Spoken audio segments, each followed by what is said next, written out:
దేవుడు అంటున్నాడు, నా మహిమను నేను ఊరికినే ఎవరికి నేను ఇవ్వను. యెషయా గ్రంథం చూడండి, అక్కడ మాట్లాడుతున్న మాట, యెహోవా మహిమను ఆయన ఎవరికి కూడా ఊరికినే ఇచ్చువాడు కాదంట.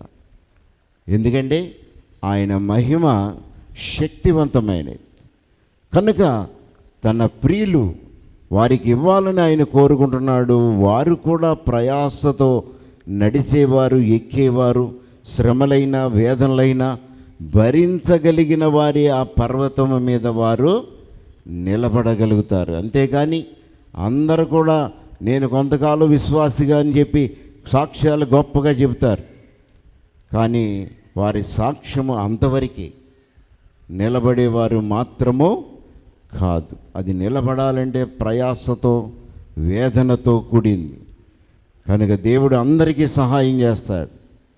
కానీ దానిలో నిలబడేవారు కొందరే, అందరూ నిలబడలేరు.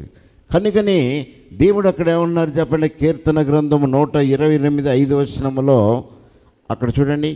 కీర్తన గ్రంథము సియోనులో నుండి యెహోవా నిన్ను ఆశీర్వదించును, యెహోవా నిన్ను ఆశీర్వదించును, నీ జీవిత కాలమంతయు యెరూషలేమునకు క్షేమము కలుగుట నీవు చూచెదవు, నీ పిల్లల పిల్లలను నీవు చూచెదవు. దేవుడు మీద సమాధానముండును గాక. సియోనులో నుండి యెహోవా నిన్ను ఆశీర్వదించును, నీ జీవిత కాలమంతయు కూడా యెరూషలేముకు క్షేమము కలుగుట నీవు చూచెదవు, నీ పిల్లల పిల్లలను నీవు చూచెదవు. ఇశ్రాయేలు మీద సదాకాలము సమాధానముంచే దేవుడు. దేవునికి స్తోత్రము. హల్లెలూయా. ఎవరైతే దేవుని మాటను బట్టి నడిచేవారు, ఎవరైతే దేవుని యొక్క చిత్తమును కోరుకునేవారు ఉన్నారో వారి కుటుంబం ఎలా ఉంటుందో చెప్పండి, ఎప్పుడూ కూడా ఆశీర్వాదంగా ఉంటుంది. వారు ఎప్పుడు వారి కుటుంబంలో ఏ కొరత ఉండదండి. ఇది లేదని వారికి చింత ఉండదు. కనుక దేవుడు వారిని అలా ఏర్పాటు చేసుకుంటున్నాడు. కనుకని దేవుడు అక్కడ ఏమన్నారు చెప్పండి, చూడండి జెకర్యా గ్రంథము చూడండి 3:14 సియోను నివాసులారా ఉత్సాహధ్వని మీరు చేయండి, ఇశ్రాయేలులారా జయధ్వని చేయండి, యెరూషలేములో ఉన్న నివాసులారా పూర్ణ హృదయముతో మీరు సంతోషించి గంతులు వేయండి. తాను మీకు విధించిన శిక్షను యెహోవా కొట్టివేయుచున్నాడు, మీ శత్రువులను ఆయన వెళ్ళగొట్టుచున్నాడు. ఇశ్రాయేలీల రాజైన యెహోవా మీ మధ్యన ఆయన ఉన్నాడు. ఇక మీదట మీకు అపాయము ఏమీ కూడా సంభవింపదు. ఆ దినమున జనులు మీతో ఇట్లందురు, యెరూషలేము భయపడకుము, సియోను నీవు ధైర్యము తెచ్చుకునము, నీ దేవుడైన యెహోవా మీ మధ్యన ఆయన ఉన్నాడు. ఆయన శక్తివంతుడు, ఆయన మిమ్ములను రక్షించును.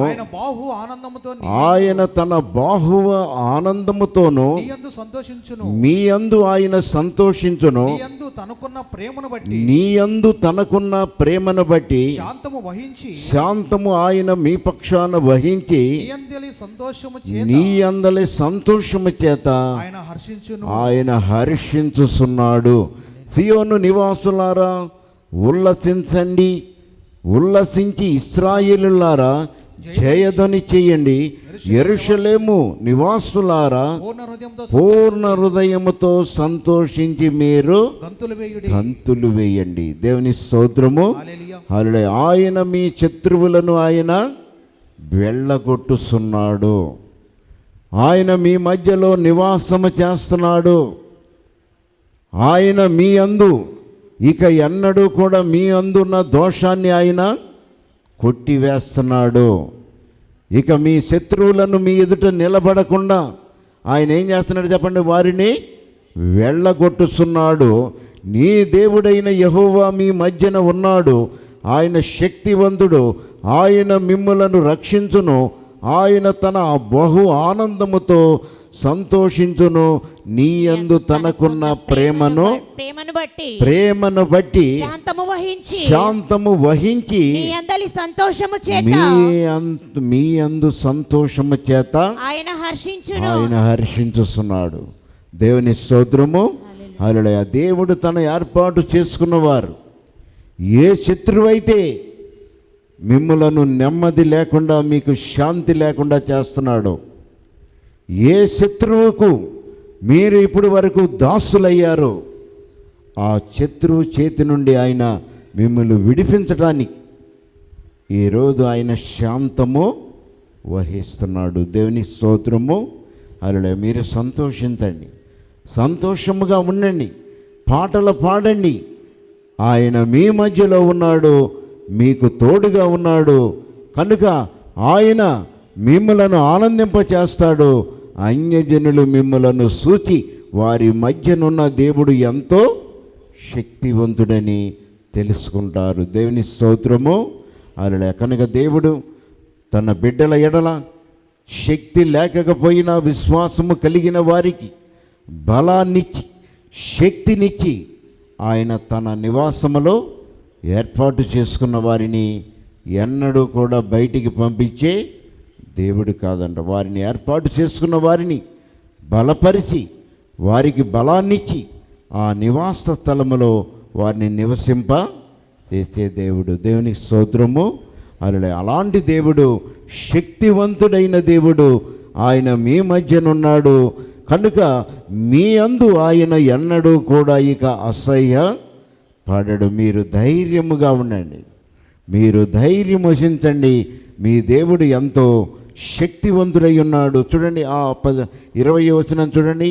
ఆ కాలమున మీరు చూచుచుండగా నేను మిమ్మలను చెరలో నుండి రప్పించి మిమ్మలను నేను సమకూర్చిన తరువాత మిమ్మలను నడిపించదను. నిజముగా భూమి మీదనున్న జనులందరి దృష్టికి నేను మీకు ఖ్యాతిని మంచి పేరును తెప్పించదను. ఇదే యెహోవా వాక్కు. ఆ కాలమున మీరు చూస్తుండగా నేను మిమ్మలను చెరలో నుండి రప్పించి మిమ్మలను సమకూర్చి తనకు మిమ్మును నడిపింతును. తరువాత మిమ్ములను నడిపించదను.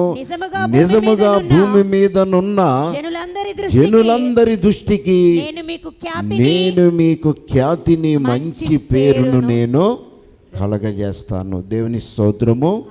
మంచి పేరు, మంచి ఖ్యాతిని అనగా మీకు మంచి నివాసముగా ఉండి మీకు మంచి పేరు సమాజంలో నేను సమకూరుస్తూ ఉంటాను. దేవుని స్తోత్రము.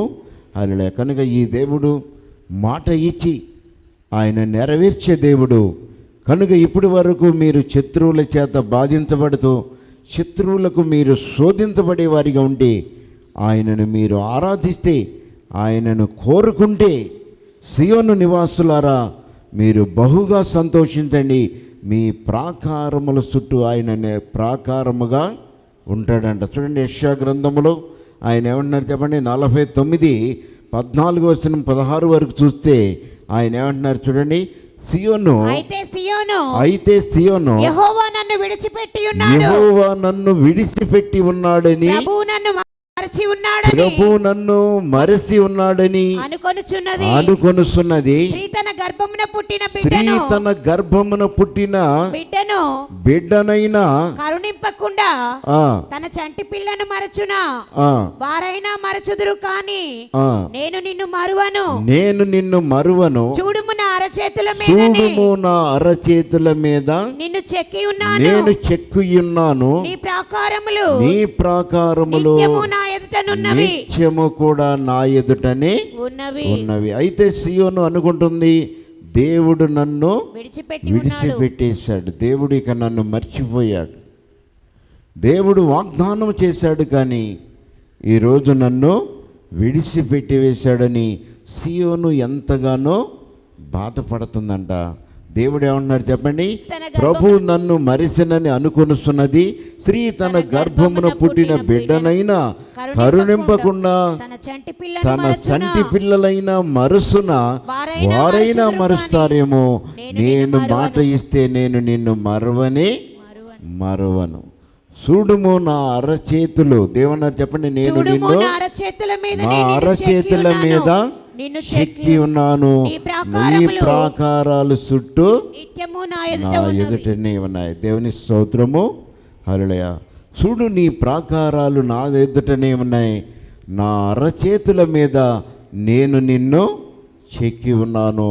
కనుక సియోను అనుకుంటుంది, నా దేవుడు నన్ను విడిచిపెట్టాడు, ఈ శ్రమల్లో విడిచిపెట్టేశాడు, నా ప్రార్థన వినటం లేదు, ఈ శత్రువు నన్ను శోధిస్తున్నాడు, ఈ శత్రువు శోధనలకు నేను కృంగి ఉన్నాను అనుకుంటుంది.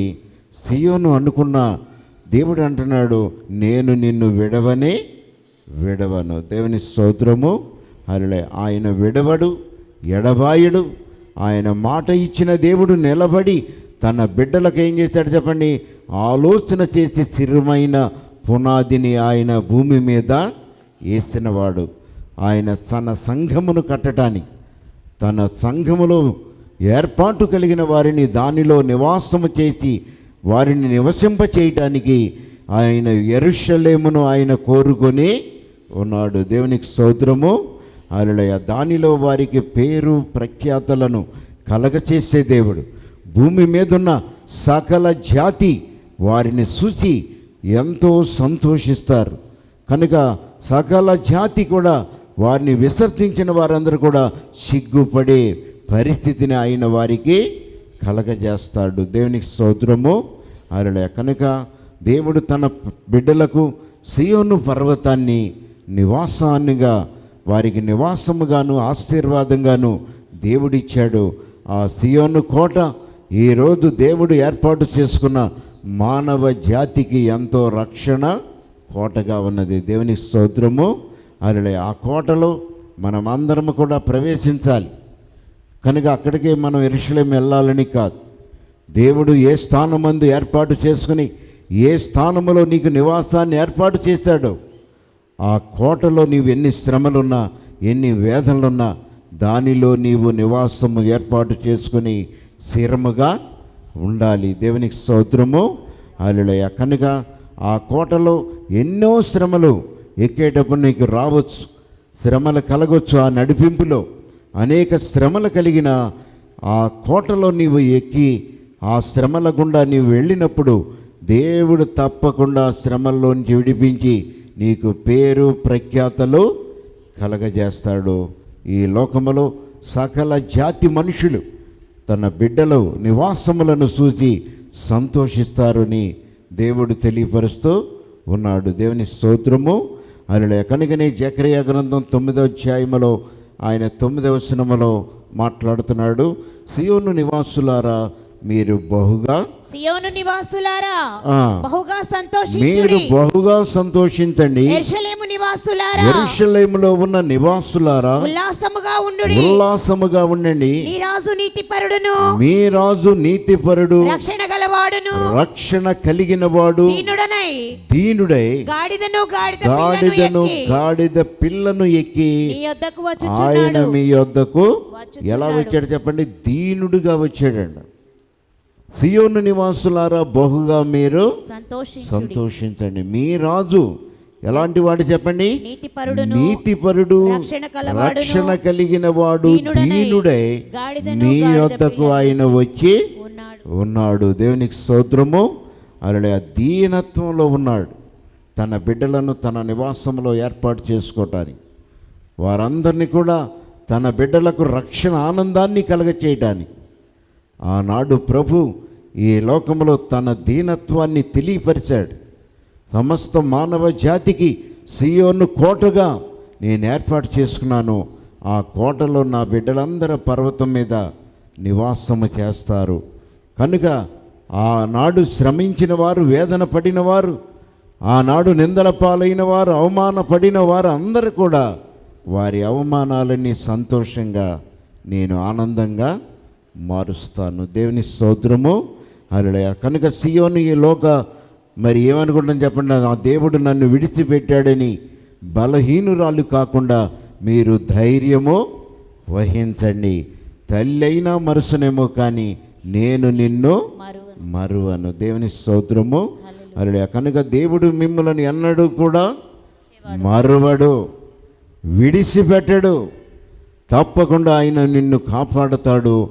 నిన్ను కాపాడే దేవుడు కొనకడు, నిద్రపోడు. దేవుని స్తోత్రము.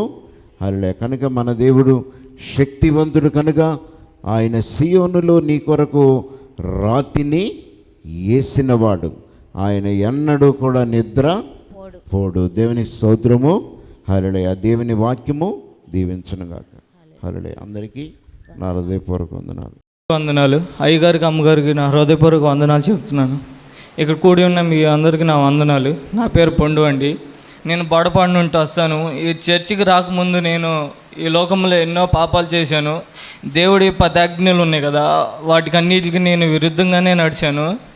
దేవుడు అంటే ఏంటో నాకు తెలిసేది కాదు. నా ఇష్టం వచ్చినట్టు నేను చేసేవాడిని, నేను తిరిగేవాడిని. నేను సావాసాలు చేశానండి. నేను పనిచేసే దగ్గర నాకు బెస్ట్ ఫ్రెండ్స్ 4 ఉన్నారు. వాళ్ళు సావాసం చేశాను. వాళ్ళు సావాసం చేసిన తర్వాత నేను శాంతం ఇంట్లో వాళ్ళ మాట కూడా లెక్క చేసేవాడిని కాదు. నా ఇష్టం వచ్చినట్టు తిరిగేవాడిని. ఏంటి అని చెప్పి అడిగితే వాళ్ళ మీదకి నేను గొడవకి వెళ్ళేవాడిని, వాళ్ళ కొడతానికి వెళ్ళేవాడిని. ఇంట్లో శాంతి సమాధానం ఉండేది కాదు. ఎప్పుడు గొడవలు జరుగుతూనే ఉంటాయి. రోజు నేను ఇంటికి తాగెళ్ళేవాడిని. నాకు డ్రింక్ అలవాటు ఉందండి. నేను బాగా తాగెళ్ళేవాడిని. ఇంటికి వెళ్ళి బయట తిరిగేసి వాళ్ళ మీద ఉన్న కోపం ఇంట్లో వాళ్ళ మీద అరిచేసేవాడిని, తిట్టేవాడిని. ఇంట్లో అసలు పట్టించుకునేవాడినే కాదు. మా నాన్న కూడా చూస్తే మా నాన్న బాగా ఫుల్ డ్రింక్ చేస్తాడు. డ్రింక్ చేసి ఇంట్లో వాళ్ళని కొడతాం, తిడతాం. ఇక అన్న మాటలకి మా అమ్మ ఏడుతూ ఉండేది. మా అమ్మ చూసి నా కోపం ఆపక మా నాన్న కొట్టేవాడిని. నేను ఊరు వదిలిపెట్టి వెళ్ళిపోయేవాడిని. అక్కడ ఒక నెల రోజులు, అక్కడ ఒక నెల రోజులు నేను అక్కడక్కడ ఉంటూ అప్పుడప్పుడు ఇంటికి వస్తూ ఉండేవాడిని. అలా కాదని చెప్పి ఎంత వయసు వచ్చినా సరే నేను పని చేయలేకపోతున్నాను. ఇంట్లో చూస్తే పరిస్థితి ఇలా ఉంది. నేను ఎందుకు మారలేకపోతున్నాను? ఎందుకు నాకు ఈ జీవితం దేని కిందన్నా పడి చచ్చిపోతే పోద్ది, ఆ డబ్బులు తన్నా వాళ్ళన్నా సుఖంగా ఉంటారు అన్న ఉద్దేశంతో నేను బొడపాడు రంగబాబాయ్ షాప్ దగ్గరికి వెళ్ళి కూర్చున్నాను. కూర్చుంటే బాబాయ్ చర్చి పాంప్లెట్ తీసుకొచ్చి నాకు ఇచ్చారు. ఎందుకు నాన్న నువ్వు అలా ఉంటున్నావు? ఒకసారి ఈ పాంప్లెట్ చదివి ఒకసారి చర్చికి రా. చర్చి వచ్చిన తర్వాత నీ మనసు మారకపోతే అప్పుడు అడుగు, 7 వారాలు నడు, నువ్వు మానుకోకుండా అన్నాడు. సరే బాబాయ్ నేను ట్రై చేస్తాను, కన్ఫామ్గా వస్తానని నేను చెప్పను, ట్రై చేస్తానని చెప్పాను. ఎందుకో ఒకసారి వెళ్ళాలనిపించింది. సండే వచ్చింది, ఫస్ట్ వారం వచ్చాను. అయ్యగారి దగ్గరకు వచ్చి ప్రార్థన చేయించుకున్నాను. ఏంటయ్యా ప్రాబ్లం అన్నారు. నేను అయ్యగారికి ఏం చెప్పకుండా ఏం లేదయ్యా మామూలుగా ప్రార్థన చేయండి చాలా అన్నాను. చేయమన్న తర్వాత నేను ఇక్కడి నుంచి వెళ్ళిపోయా. 2వ వారం వద్దాం అనుకున్నాను కానీ రాలేకపోయాను. చర్చికి రాలేకపోయేపాటికి బాబాయ్ ఇంటికి వచ్చి ఎందుకు రాలేదు అని చెప్పి అడిగితే, నాకు ఏదో ఒకటి పని పడుతుంది బాబాయ్, నేను రాలే, కుదరదు నాకు ఈ చర్చికి రావడానికి అన్నాను. అంటే నీ జీవితంలో ఏదన్నా కార్యం జరగాలంటే నువ్వు కన్ఫామ్గా 7 వారాలు నడువు సన్నిధికి, నడిస్తే కన్ఫామ్గా నీ జీవితంలో మేలు జరిగిద్దని చెప్పాడు. సరే ఇంత గట్టిగా ఇంత బలంగా ఎందుకు చెబుతున్నాడు బాబాయ్, నేను ఎందుకు చేయలేకపోతున్నానని చెప్పి నేను బాగా ఏడ్చి నేను చాలా బాధపడేవాడిని. తర్వాత 2వ వారం వచ్చేసాను. అయ్యగారి దగ్గరికి వచ్చాను. వచ్చి అయ్యగారు అడిగారు, ఏంటయ్యా అలా ఉంది ఏంటి ఇంట్లో అని. ఇంట్లో అంతా గొడవలు జరుగుతున్నాయా, నాకేమో కోపం ఎక్కువ. నాన్నే చూస్తేనే నాకు కోపం వచ్చేసిద్ది, నాన్న కొట్టేయాలని అంత కోపం. మా ఇంట్లో శాంతి సమాధానం లేదయ్యా. దేవునిలో ఉన్న కొందుకు ఎదగాలన్న ఆలోచన వస్తుంది కానీ బయట సవాసాలు చేయాలి, వాళ్ళతో తిరగాలి అన్న ఆలోచన రావట్లేదు. 7 వారాలు నడవాలని చెప్పి 3వ వారం వచ్చాను. 3వ వారం వచ్చిన తర్వాత నా ఫ్రెండ్స్ అందరు కలిసి బయటికి వెళ్తున్నావు రామంటే అర్జెంటుకి వెళ్ళాను. వెళ్ళిన తర్వాత నీకేం కావాలని చెప్పి అడిగితే నాకేం వద్దు అన్నాను. ఎందుకు వద్దంటున్నావు అంటే నువ్వు సన్నిధికి ఎందుకు వద్దంటున్నావు నన్ను అడిగితే, లేదు నేను సన్నిధికి వెళ్తున్నావు, ఒక 7 వారాలు నేను ఏం చేయలేనులే, మీరు కానివ్వండి మీ పని అంటే. చేయనోడు మాతో పాటు ఎందుకు వస్తున్నావు, మేము పాపం చేస్తున్నావు కదా, నువ్వు పాపం చేసేవాడితో నువ్వు ఎందుకు తిరుగుతున్నావు, తిరగమాక, అది తప్పు అని చెప్పారు. మంచి చెడో చెప్పావు నాకు తెలియదు, ఇంతవరకు నాకు ఎవరు ఇలా చెప్పలేదు. ఇప్పటి నుంచి నేను మీ జోలు తిని మీ సవాసం తినని చెప్పి నేను డ్రింక్ మానేశాను. నాకు చేయడానికి జాబ్ లేదు, ఉండటానికి ఇల్లు ఉంది, కానీ మేము ఇసుకలో బతికామండి. 2012 కానీ 2018 దాకా ఇసుకలోనే జీవించాం. చుట్టూ గోళ్ళ కూడా లేవు, చుట్టూ పట్టాలు కట్టుకొని బతికాము. అమ్మ చెల్లి ఎన్నిసార్లు చెప్పినా సరే నేను గుడికి వెళ్ళేవాడినే కాదు. ఎంతో మొరపెట్టుకున్నారు ఎల్లయ్యా అని. నాకు నచ్చే గుడి నాకు దొరికేదాకా నేను వెళ్ళను, మీరు చెప్పారంటే ఇంట్లో నుండి నేను వెళ్ళిపోతా, మీరు నాకు చెప్పమాకండి అని చెప్పి నేను అమ్మలతో గొడవాడాను. తర్వాత ఈ సన్నిధికి వచ్చాను. 3 వారాలు నడిచాను.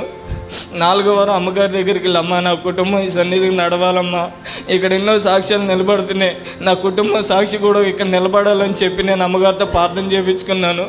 నెక్స్ట్ వారమే చెల్లి నాతో పాటు వచ్చింది. ఏం చెల్లి నువ్వు ఇంకో చర్చికి వెళ్తావుగా, మా చర్చికి ఎలా వస్తున్నావు అని అడిగాను.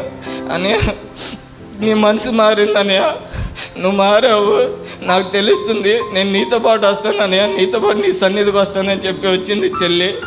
వచ్చిన వారానికి అమ్మ కూడా నాతో పాటు చర్చికి వచ్చింది. దేవుడు మా కుటుంబంలో చాలా మేలు చేశాడు. నేను చదువుకోలేదండి, నేను చదువుకోకుండా 10th ఆపేసాను 2012లో. అందరూ చుట్టుపక్కల వాళ్ళు అందరూ చదువుకొని అందరూ జాబులు చేస్తుంటే నేను పెయింటింగ్ పని కానీ సిమెంట్ పనికి వెళ్ళి ఏ పని పడితే ఆ పనికి తిరుగుతూ ఉండేవాడిని, కానీ ఒక్క దాంట్లో స్టాండర్డ్గా ఉండేవాడిని కాదు. అమ్మగారు అన్నారు, అయ్యా ఏం చేస్తున్నావంటే ఇలా పెయింటింగ్ పనికి వెళ్తున్నాను అయ్యా ఆయన చెప్పాను. అమ్మ ఒకసారి ప్రార్థన చేయండి అమ్మ, నేను 10th రాయాలనుకుంటున్నాను అన్నాను. నువ్వేం దిగులు పడమాక, దేవుడి మీద భారం వేసి నువ్వు 10th రాయి, కన్ఫామ్గా పాస్ అవుతావయ్యా అని చెప్పి అమ్మగారు నన్ను ప్రోత్సహించారు. అమ్మగారు ప్రోత్సహించడంతో నేను వెళ్ళి 10th కట్టాను. శాంతి సమాధానం మా కుటుంబంలో వచ్చి కలుగజేశాడు దేవుడు. ఈ గొప్ప సాక్ష్యం దేవుడు దీవించును గాక. రాజేష్, నేను బోడపాడు గ్రామం నుంచి వస్తాను. నేను 2014లోనే ఈ సన్నిధికి వచ్చాను. అప్పుడు నాకు నైట్ పడుకునేటప్పుడు ఏ గాలి పీల్చుకోవడం ఇబ్బందిగా ఉండేది. ఆ ప్రాబ్లం వల్ల నాకు ఇక్కడికి వచ్చే చుట్టాలు చెప్తే వచ్చాను. 3 వారాలు నడిచాను, ప్రాబ్లం తగ్గిపోయింది. మళ్ళీ నేను ప్రైవేట్ జాబ్ రావడం వల్ల వేరే చోట ఉండాల్సి వచ్చింది. అలా అక్కడే దగ్గర 3 సంవత్సరాలు చేశాను. ఆ జాబ్ నాకు ఎంతో ఇబ్బందిగా ఉండేది. మార్నింగ్ 6 నుంచి 10 వరకు చేస్తూనే ఉండాల్సి వచ్చేది.